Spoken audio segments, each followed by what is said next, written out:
Well, I think that the most urgent measure is the reduction of the use of fossil fuels.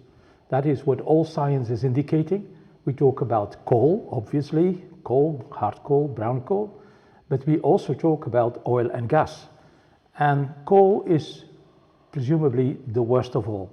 And we have done that in Europe. We have been using coal intensively since the Industrial Revolution, but now coal use has come to a low. Only a few member states are still using coal, notably, Romania, Bulgaria, and Poland, obviously. Now, in the world, and that's perhaps the most worrying, coal use is still increasing.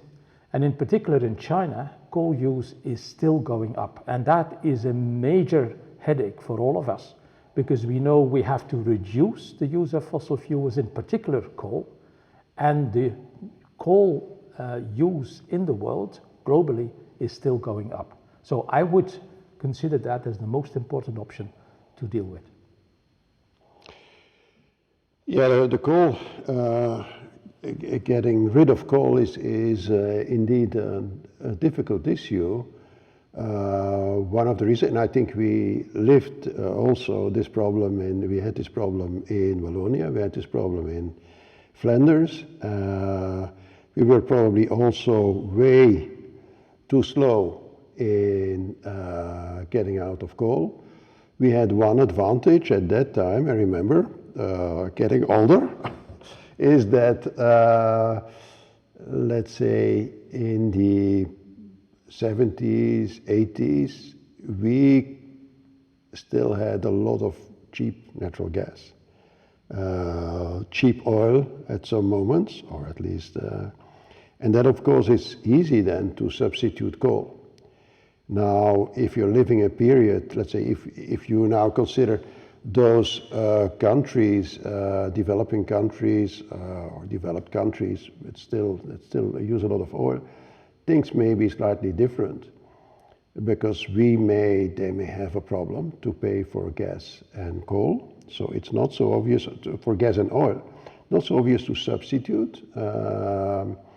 And very often there's also an enormous problem of industrial just restructuring, because coal is just imported for transport. It employs a lot of people. So you really have to reconvert a lot of the workforce. And reconversion of the workforce is not easy, because one of the issues you have is that in order for the mine to continue, you always hire young people, because people work there for 20 years. And then they are just, the health is such that they cannot afford to work longer. But the problem is that in order to continue, imagine that you have some people 30 to 45, in order to continue, you always need younger people.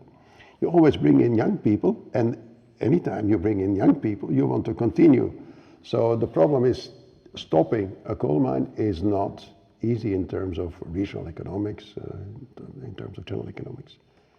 So I would say when climate activists campaign for the phasing out of coal, they sometimes forget that phasing out of coal is a wider social and economic question, a question that needs to be tackled through policy making.